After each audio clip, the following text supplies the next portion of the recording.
materi kita, saya mau mengecek kehadiran peserta anak-anak sekalian. Di sini jumlahnya berapa orang? 25. Biasanya ada di Sia ya. 25 yang tidak hadir. Siapa? Putri Patricia dan Indrawati. Putri kemana? Masih kampung sama Indrawati sakit. Sakit. Oke. Mudah-mudahan yang sakit cepat sembuh. Dan sebelum kita mulai pelajaran, kita berdoa dulu, ya. Bismillahirrahmanirrahim. Kita kasih waktu 2 menit untuk berdoa. Silakan. Ya, doa selesai. Oke, pelajaran yang lalu kita sudah membahas tentang, ada yang masih ingat? Apa? Ekonomi moneter. Ya, ekonomi moneter, kebijakan moneter. Oke, saya mau review ini. Mudah-mudahan masih diingat pelajaran pekan lalu. Apa itu kebijakan moneter? Ya, silakan saudara Asrea, silakan. Jadi kebijakan moneter adalah kebijakan yang dilakukan oleh Bank Sentral. Nah, Bank Sentralnya di Indonesia adalah Bank Indonesia atau lebih dikenal dengan BI dalam pengaturan persediaan uang untuk menggapai tujuan tertentu. Oke, jadi kebijakan dilakukan oleh Bank Sentral di Indonesia BI. Kita belum punya Bank Sentral Syariah, makanya masih gabung dalam Bank Indonesia. Oke, saya kira luar biasa. Saya kasih pertanyaan. Kemudian, apa tujuan dari dilakukannya kebijakan moneter? Yang perempuan dulu lah, silakan. Rahma ya? Silakan. Jadi tujuan utamanya yaitu mencegah terjadinya peningkatan uang yang beredar sehingga tidak berlebihan yang akan menimbulkan inflasi atau turun yang akan menimbulkan Deflasi ya. Jadi inflasi itu kalau uang yang beredar sangat banyak, sementara produksinya tidak menyeimbangi dengan uang yang beredar. Makanya Bank Indonesia itu harus melakukan kebijakan moneter, dia ngatur itu uang. Jadi pada dasarnya kebijakan moneter Islam maupun konvensional itu mirip.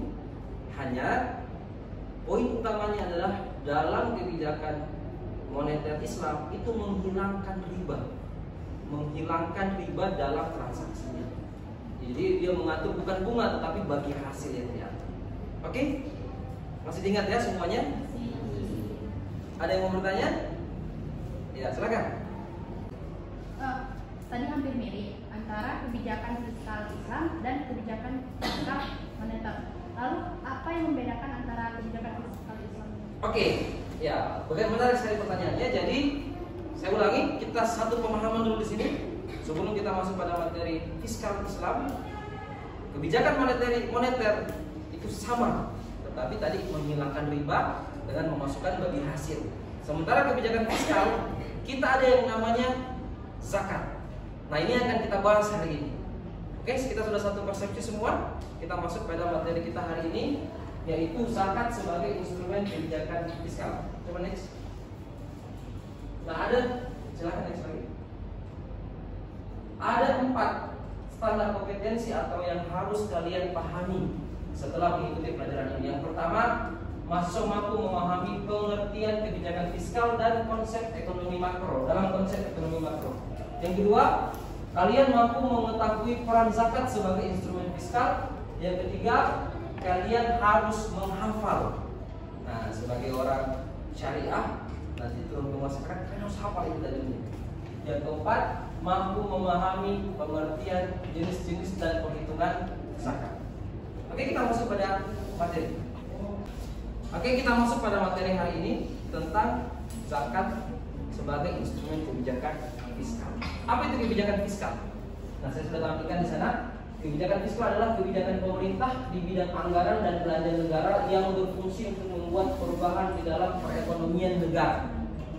Jadi, pemerintah itu harus mengatur berapa pengeluaran dan berapa pemasukan negara biar tidak besar-besar daripada tiang. Nah, untuk melihat kebijakan fiskal khususnya di Indonesia, kita melihat struktur APBN. Dalam struktur APBN itu ada namanya penerimaan dan ada namanya pengeluaran. Negara kita hari ini kebijakan fiskal utamanya adalah pajak. Ya, pajak. Hampir 85% bahkan ditargetkan 90% penerimaan negara itu berupa pajak. Jadi bukan migas, bukan tambang, tetapi pajak. Ini hal yang kemudian membuat kita miris sebenarnya. Karena dalam Islam pajak itu sebenarnya boleh dilakukan, tetapi ketika negara sudah benar-benar membutuhkan. Kalau instrumen-instrumen yang lain sudah dijalankan. Dalam ekonomi Islam ada yang namanya zakat. Oke, selain zakat ada beberapa instrumen kebijakan fiskal yang lain, tapi kita hanya mengenal saja dan kita tidak bahas secara mendetail pada pertemuan ini. Yang pertama ada jizyah. Apa itu jizyah? Ada yang bisa? Jizyah adalah pajak yang diberikan kepada orang non-muslim sebagai bentuk tinggal di negara Islam. Jumlahnya hampir sama dengan zakat. Ya, jadi orang Islam bayar zakat, orang non-Islamnya bayar pajak. Aman kan? Moderat kan? Toleransi kita. Ya. Kemudian apa? Ghanimah. Ini tidak ada sekarang. Itu harta rampasan. Selanjutnya ada fai, ada zakat, ada al-usur. Al-usur itu bea cukai. Tahu bea cukai? Ini berlaku untuk semuanya, non-muslim maupun Islam. Kemudian ada nawaid, ada amwal fahla. Apa itu amwal fahla? Harta warisan yang sudah tidak ada pewarisnya. Jadi misalnya dia sudah meninggal dunia, dia kaya raya, tidak ada yang warisi. Ya, maka itu kemudian diambil oleh negara sebagai instrumen kebijakan. Tapi kita tidak bahas ini, kita hanya fokus pada zakat. Karena potensi zakat hari ini menurut Basnas itu hampir 700 triliun atau hampir sepertiga dari APBN pendapatan negara Indonesia. Makanya ini kalau dimaksimalkan, dia akan menjadi luar biasa. Oke, next. Nah, mengapa dikatakan zakat itu sebagai instrumen kebijakan fiskal? Ada di dalam surat At-Taubah ayat 103. Ada yang hafal?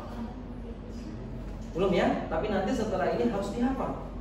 Karena salah satu tadi tujuan atau kemampuan yang didapatkan adalah mampu menghafal ayat tentang zakat.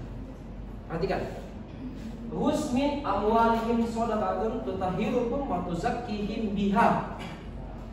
Wa sholli alaihim inna sholataka sakanun. Ambil hus min amwalihim, ambil paksa harta mereka. Jadi di situ ada fi'il amr, ambil paksa. Jadi pemerintah harus mengambil paksa. Tidak boleh kalau tidak bayar zakat. Sama dengan pajak. Kalau kamu tidak bayar pajak, usahamu akan ditutup. Kalau kamu tidak bayar pajak kendaraan bermotor, akan ditilang. Silakan jalan. Pajak kalau belum bayar, pasti akan ditilang. Makanya zakat itu dia adalah instrumen negara dan negara harus memaksa untuk mengambil zakat. Nah, kewajiban inilah yang kemudian menjadikan zakat itu, kata Didin Habibudin, Profesor Dr. Didin Habibudin, beliau adalah mantan ketua Basnas, dia mengatakan bahwa zakat adalah instrumen kebijakan fiskal. Ini saya sudah tulis dalam jurnal saya. Coba tolong dulu. Dalam jurnal penelitian yang berjudul Analisis Strategi Akhir dalam Penyusunan Dana Zakat melalui Baitul Mal Hidayatullah. Ada juga jurnal yang lain, yaitu zakat dalam pengentasan kemiskinan yang diterbitkan oleh UIN Makassar. Oke? Assalamualaikum warahmatullahi wabarakatuh. Waalaikumsalam warahmatullahi wabarakatuh. Kami dari kelompok 2. Langsung saja saya silakan kepada saudara Aslia untuk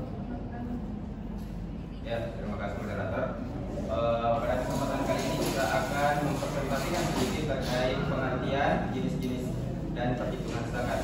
Nah, sebelumnya teman-teman sudah pernah mendengar apa itu zakat? Sudah. Nah, oke. Jadi pengertian zakat itu sendiri secara bahasa adalah suci, berkah, dan berkembang. Sedangkan secara istilah, zakat adalah mengeluarkan sebagian harta yang diwajibkan oleh Allah Subhanahu wa taala untuk diberikan kepada orang-orang yang berhak menerimanya. Nah, jadi zakat ini adalah suatu harta dari orang yang mampu kepada orang yang tidak mampu. Ini dengan tujuan untuk membantu orang tersebut bagaimana agar dia bisa memenuhi kebutuhannya sehari-hari. Ada dua jenis, yang pertama ada zakat fitrah dan yang kedua ada zakat mal.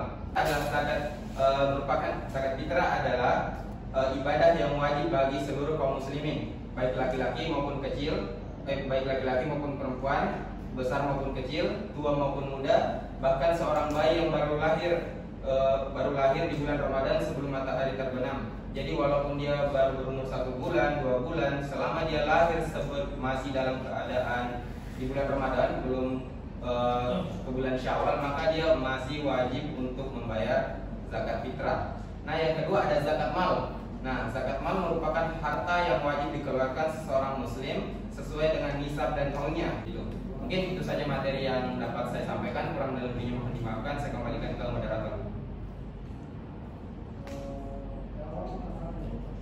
Baik, itulah tadi materi dari kelompok 2. Saya persilahkan kepada teman-teman yang ingin bertanya. Dengan zakat, yang mana kalau zakat peternakan itu hanya ada 3 jenis hewan, yaitu domba, sapi, dan juga onta. Nah, lalu bagaimana dengan peternak ayam, peternak itik, dan peternak unggas lainnya? Bagaimana perhitungan nisab dan haulnya? Saya kembalikan kepada moderator. Oke, baik, terima kasih atas pertanyaannya. Langsung saja kita jawab kepada saudari Adatul Rahman. Ya, saya akan menjawab pertanyaan dari saudari Fiona Nurhayati. Menurut saya berdasarkan hasil presentasi kami dari sumber yang telah kami baca, hewan ternak yang wajib dizakatkan ada 3, kambing atau domba, sapi, unta. Jika selain itu seperti unggas dan hewan ternak lainnya, cara penentuannya sesuai nisab dan haulnya yang telah kami sebutkan tadi, yaitu zakat yang telah kami sebutkan tadi pada materi zakat perdagangan atau zakat perniagaan. Terima kasih. Apakah jawabannya di sini? Baik, terima kasih, jawabannya saya terima. Sekarang kita tutup. Ya. Oke, adik-adik. Jadi pada intinya sebenarnya kebijakan fiskal itu, kalau ada yang menganggap bahwa zakat itu adalah intoleran, hanya Islam saja, padahal dalam Islam tidak seperti itu. Islam membayar zakat, sementara yang Islam membayar pajak. Tetap seperti itu. Kita tetap toleransi. Kita tidak mewajibkan pemeluk agama lain untuk melakukan membayar zakat, tetapi ada ketentuan-ketentuan khusus sebagaimana negara Indonesia juga mengatur itu. Pada dasarnya sebenarnya mirip, hanya zakat adalah ibadah, sehingga membayar zakat itu menghasilkan pahala, dan dia adalah termasuk rukun Islam yang ketiga. Ada juga yang mengatakannya. Ya, jadi di provinsi Sulawesi Tenggara, mayoritas suku sebenarnya zakat fitrah itu sudah dikenal. Dan coba saya tes, semua pasti sama ini masing-masing kabupaten nama bahasa daerahnya. Mana dari suku Bugis? Bahasa daerah di zakat fitrah? Malkitara. Mana orang Tolaki? Bahasa Tolakinya? Bitara. Mana orang Moron ini? Bahasa Moron ini? Bitara. Mana orang Luna? Bahasa Munanya? Mana orang Buton? Bahasa Munanya? Bitara. Jadi ini adalah konsep yang sebenarnya sudah kita pahami. Hanya keterbatasan literatur dari orang tua kita yang menimbulkan masih banyak zakat yang tidak dipahami. Tentu itu tidak bisa memahami itu karena mereka lahir beberapa ribu tahun ratus tahun yang lalu, yang mereka belum mengenal buku media sosial, sehingga fikirnya itu belum betul-betul tepat. Makanya tugas kita semua ini, setelah ini kita akan menjadi orang-orang yang bisa berinteraksi dengan zakat. Oke? Jadi sebagai kesimpulan, sebentar kita ada tugas sampaikan. Sebagai kesimpulan, saya mau tanya beberapa hal untuk kesimpulan kita hari ini. Lalu kita saya tanya, apa itu kebijakan fiskal? Ada yang lain? Tanya ini? Ya, kamu dulu. Silakan. Kebijakan fiskal yaitu kebijakan yang dikeluarkan oleh pemerintah untuk mengatur pemasukan dan juga pengeluaran dari sebuah kira jelas lihat dari APBN. Oke? Nah, zakat adalah kebijakan fiskal. Siapa yang bisa jelaskan? Sorry, ada yang lain? Ada? Kenapa udah? Ayo, sorry. Jadi sesuai dalil yang ada dalam Al-Quran, dalam Quran surah At-Taubah ayat 103, khudz min amwalihim shadaqatan dan seterusnya, yang artinya ambillah sebagian harta dari mereka. Nah, jadi maksud dari sini adalah pemerintah punya hak atau wewenang untuk mengambil harta dari orang-orang yang kaya untuk disalurkan kepada orang-orang yang miskin. Oke, dan saya kira kita bisa memahami semua. Untuk perhitungan zakat nanti saya akan tugaskan.